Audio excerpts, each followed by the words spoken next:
And when you've got your answers to these questions, hang your boards up on the hooks, except group 3, you can put yours on top of the paper towel holder because we're one hook short. So when you think you've got it, hang them up.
Okay, boards look good there. So we remember that if we need the number of protons, we look at the atomic number. If it's an atom, the number of electrons is equal to the number of protons. If it's a negative ion, we have more electrons. If it's a positive ion, we have fewer. And then you looked at the copper atoms and the zinc atoms and the copper ions and the zinc ions, and those were chosen because they're going to be part of what we do next. We're going to look at how electrons move around during chemical reactions. And for those reactions, we are going to use reactions that are familiar. We're going to use the reactions that were part of the chemical reactions lab and pictures that are going to be familiar to you.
So we're going to look at electron movement in chemical reactions based upon some of these ideas that are up on our boards here.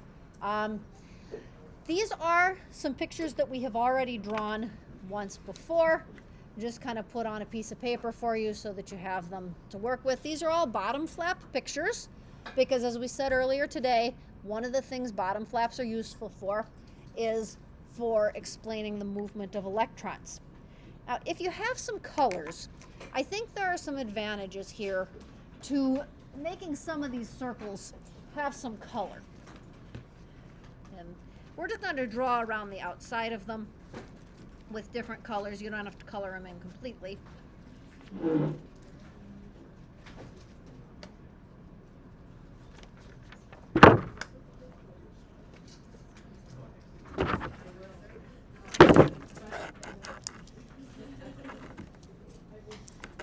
What I'm going to do here is I'm going to circle all of the zinc atoms in blue, just so we can keep track of them. So there's the zincs, and I'm going to pick another color for the copper, and the use of the blue and the orange is not that critical here, just to make them be different colors. And then when we get to the other side of the reaction, there's 2 coppers here. 2 of the zincs have moved out into the solution. And 3 of the zincs haven't done anything at all. I think by putting them in color, it makes it a little bit easier to track what's going on. This is the chemical reaction where you took the piece of zinc, you put it in the blue solution, and copper formed on the surface of the zinc, but there was also still some zinc left over when all was said and done. And now we're going to do some counting of electrons and protons, but for the most part, you have the work done for me. As I look around the room on your boards, you have told me that a copper 2 positive ion has 29 protons and 27 electrons. Your boards also tell me that zinc has 30 protons and 30 electrons. But I didn't make you deal with the sulfate alone, because that's a little trickier of a situation. So the sulfate ion, which is drawn out right here, and then with kind of a little arrow to say this teeny tiny thing that's hard to see is actually a sulfate ion. We're going to do total protons and electrons together for this one. So we have a sulfur, and as I look on the periodic table, I can see that sulfur has 16 protons. And then I have 4 oxygens, 1, 2, 3, 4. Each of those, since oxygen is number 8, has 8 protons. So 8 times 4 is 32, and another 16.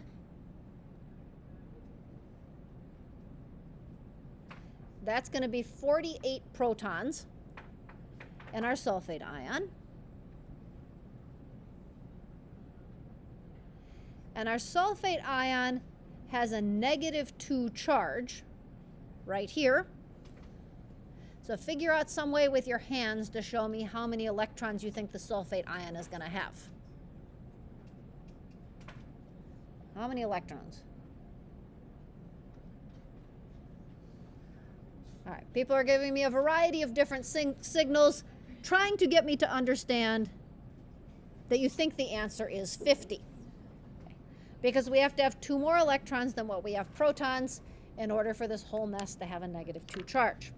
Okay, now we can go back to your boards again. Looking at the boards, copper has 29 protons and 29 electrons.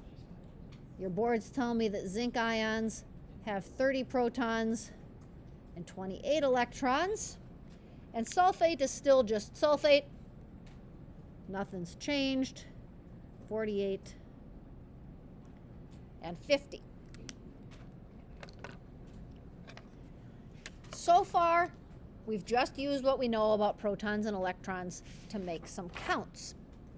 But now we're going to look at how things have changed along the way. If I consider the copper goes from having 27 electrons to having 29 electrons. In order to get from having 27 electrons to having 29 electrons,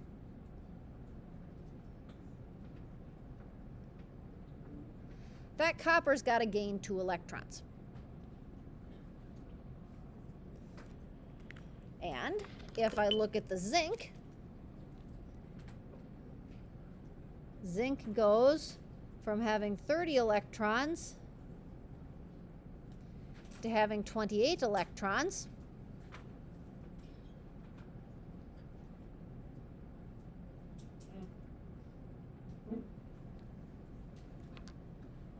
It's going to lose 3 electrons. And my sulfate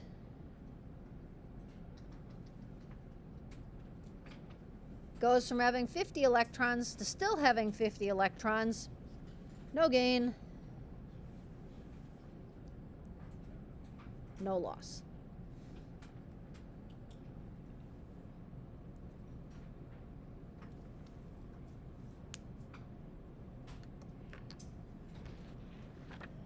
And once I've got all that handled, I can draw some electrons into the reactant side of this to show how this happened. If copper needs to gain 2 electrons, while zinc needs to lose 2 electrons, the story must say that 2 electrons came off of the zinc and went to the copper. And a second zinc atom was able to react and give 1 electron to copper and give a second electron to copper,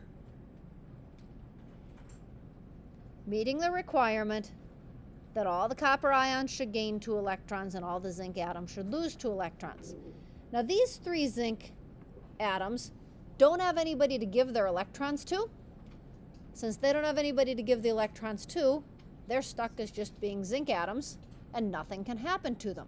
It's like we ran out of places to push the electrons, so they just didn't get to participate in the chemical reaction.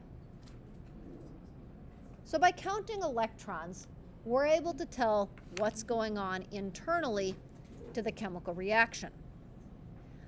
Now, we're going to add some vocabulary to these ideas the next time we have class, but for now, I want you to just practice tracking the electrons, where they're going, and how they're moving. So we're going to skip the vocabulary for now. Everything is easier without a scientific word to go with it. And I want you and your team to work through reaction 4 and 5 and 6, and then tackle a new reaction. I've given you a new reaction here. I want you to draw me a bottom flap picture of this and add some arrows. All right, practice time.